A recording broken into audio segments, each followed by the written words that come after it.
নমস্কার। জনসংখ্যা আজ সমস্ত পৃথিবীর একটা বিরাট সমস্যা। আমাদের দেশ ভারতবর্ষ জনসংখ্যায় বিশ্বে প্রথম। সেই ভাবনাকে সামনে রেখেই আমাদের শ্রুতি নাটক হাম দো হামারা দো।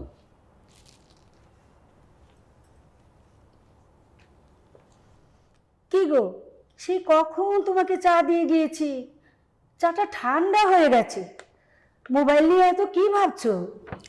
সাবলে, জনসংখ্যা জনসংখ্যা জানো তো, জনসংখ্যায় আমাদের দেশ প্রথম। হ্যাঁ জানি তো, এতে তোমার এত ভাবনার কি হলো? আরে তুমি একজন শিক্ষিত মহিলা হয়ে মাঝে মাঝে এমন সব কথা বলো না, সত্যি। কি খারাপ কথাটা বললাম শুনি?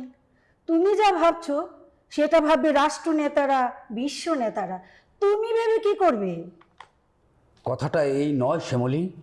এই ধরো, আমাদের দেশ ভারতবর্ষ, আমাদের দেশের লোক সংখ্যা কত জানো? প্রায় 150 কোটি, বিশ্বে প্রথম। হ্যাঁ তা জানি, কিন্তু তাতে তোমার এত ভাবনার কি হলো সেটা তো বুঝতে পারছি না। আর এর জন্য কি আমরা দায়ী? আমরা তো, আমাদের তো একটা মাত্র মেয়ে। একই বলে স্ত্রী বুদ্ধি। যাও যাও যাও, তোমার সঙ্গে কথা বলে আমার সকালটা আমি নষ্ট করতে চাই না। আরে কি হলো, তোমাকে যেতে বললাম না? এ কি, আরে তুমি দিকে একেবারে আমার পাশটিতে এসে বসে গেলে, একেবারে গা ঘেঁষে। আর একটু সরে বসো প্লিজ। আরে বাবা, একটু আগে তুমি নিজে বললে জনসংখ্যায় আমরা পৃথিবীর বৃহত্তম। আর জায়গা কোথায় যে সরে বসবো? আরে ওই সামনের সোফাটা বসো প্লিজ, সোফাটা বসো। শোনো, তুমি একটু আগে বললে বিশ্বে জনসংখ্যায় আমরা বৃহত্তম, লোক সংখ্যা বাড়ছে কিন্তু দেশের আয়তন বাড়ছে না। ওই তাই একটা উদাহরণ দেখালাম আর কি। বাহ, বেশ বুদ্ধিমানের মতো কথা বললে তো। সত্যি, আমাদের দেশের তুলনায় বিশ্বে আয়তনে অনেক বড় বড় দেশ আছে, কিন্তু দেখা যায় তাদের লোক সংখ্যা আমাদের প্রায় অর্ধেক। কিন্তু অর্থনৈতিক দিক দিয়ে তারা আমাদের চেয়ে অনেক উন্নত। কি বলছো? আয়তনে বড় অথচ লোক সংখ্যা কম? হুম জানো শ্যামলী, একটা দেশের খাদ্য, বাসস্থান, শিল্প কারখানা, কর্মসংস্থান, অর্থনৈতিক বুনিয়াদ, শিক্ষা, স্বাস্থ্য সমস্ত কিছু নির্ভর করে ওই জনসংখ্যার উপর। এ তো সত্যি ভয়ের কথা।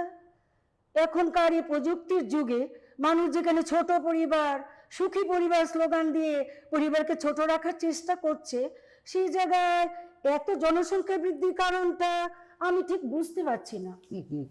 তুমি যা বলতে চাইছো সেটা হলো শহর কেন্দ্রিক একটা সচেতন শিক্ষিত মানুষের চিন্তা ভাবনা। কিন্তু আমাদের বৃহত্তম ভারতবর্ষে এখনো এমন সব প্রত্যন্ত অঞ্চল আছে যেখানে শিক্ষার আলো পৌঁছয়নি বা আধুনিকতার প্রযুক্তির ছোঁয়া লাগেনি। ঠিক ঠিক বলেছ, কথাটা আমি এইভাবে ভাবিনি। কিন্তু আমাদের এই ছোট্ট শহর আগরতলার কথা চিন্তা করো। রাজন্য আমলের গড়া এই শহর, এখন দেখো লোক সংখ্যার ভারে কত বড় বড় আবাসন তৈরি হচ্ছে। এই ছোট্ট শহর আগরতলাকে কেন্দ্র করে প্রতিদিন প্রায় 4.5 লক্ষ যানবাহন রাজপথে ছুটাছুটি করে। মানুষের পায়ে চলার পথ প্রায় বন্ধ। প্রতিদিন যান দুর্ঘটনায় কত মানুষ প্রাণ হারাচ্ছে। শহরটা যেন একেবারে কেমন গিঞ্জি হয়ে গেছে গো। এগুলো জনসংখ্যা বৃদ্ধির একটা কুফল। একেবারে খাঁটি কথা বলেছ। আমাদের এই ত্রিপুরা রাজ্যে যদি এই অবস্থা হয়, যেখানে মাত্র 40-42 লক্ষ লোকের বাস, তবে দেশের বড় বড় রাজ্যের কি অবস্থা বোঝো। শ্যামলী, জনসংখ্যা বৃদ্ধির আরো আরো বড় কুফল হলো, দেশে যেই হারে জনসংখ্যা বাড়ছে সেই হারে কিন্তু কর্মসংস্থান, শিল্প কারখানা বাড়েনি। আর তার ফলস্বরূপ শিক্ষিত বেকার যুবক যুবতীরা আজ হন্যে হয়ে হতাশায় ভুগছে। অনেক শিক্ষিত যুব সমাজ ভুল পথে হারিয়ে যাচ্ছে, নেশা, অবৈধ কাজে জড়িয়ে পড়ছে। এই জানো, ও সেদিন আমি একটা অটো করে বাড়ি ফিরছিলাম, কথা প্রসঙ্গে ছেলেটি আমাকে বলল সে ইংলিশ অনার্স নিয়ে মাস্টার ডিগ্রি করেছে, হ্যাঁ? কিন্তু চাকরি নেই। সেই অটো নিয়ে ওকে পথেই নামতে হয়েছে। এবার তুমি চিন্তা করো জনসংখ্যা বৃদ্ধির কুফলটা। আরও আছে আমাদের দেশের এমন অনেক মেধাবী ছাত্রছাত্রী যারা আইআইটির মতো শিক্ষা প্রতিষ্ঠান থেকে বেরিয়ে নিজ দেশে চাকরি না পেয়ে বিদেশে পাড়ি দিচ্ছে। এতে এতে দেশের অনেক ক্ষতি হচ্ছে। সত্যি গো, তোমার এই ভাবনাকে আমি স্যালুট জানাই। কিন্তু মশাই, এবার ভাবুন তো, এই জনবিস্ফোরণ থেকে দেশ কিভাবে রক্ষা পাবে? হ্যাঁ, সেটাই তো ভাবনার বিষয়। জানো, অনেক চিন্তা করে আমার মাথায় একটা পরিকল্পনা এসেছে। কি কি পরিকল্পনা? এই সরকার যদি কঠোর আইন পাশ করে দেয়, প্রত্যেক পরিবারে হাম দো হামারা দো। হ্যাঁ, আমি তো মনে প্রাণে সাপোর্ট করি। আমিও।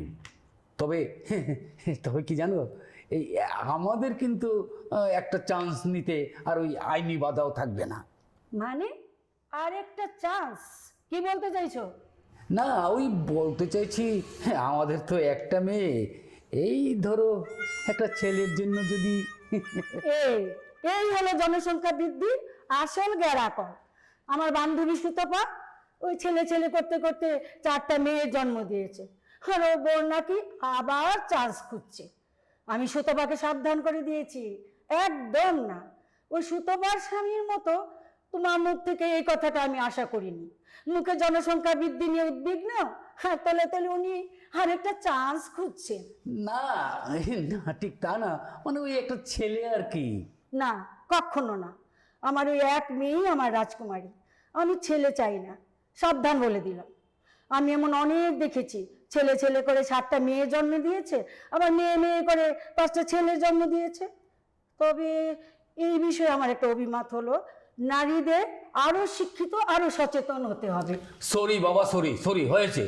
যাক, যে কথায় আসছিলাম, আমি অনেক চিন্তা করে বুঝলাম আমাদের দেশে মানে ভারতবর্ষের জনবিস্ফোরণ নিয়ন্ত্রণ করতে সরকারকে আরও কঠিন পদক্ষেপ নিতে হবে। পার্লামেন্টে আইন পাস করতে হবে 2 সন্তানের পর জন্ম নিয়ন্ত্রণ বাধ্যতামূলক, সে কন্যা সন্তানও হোক বা পুত্র সন্তানই হোক।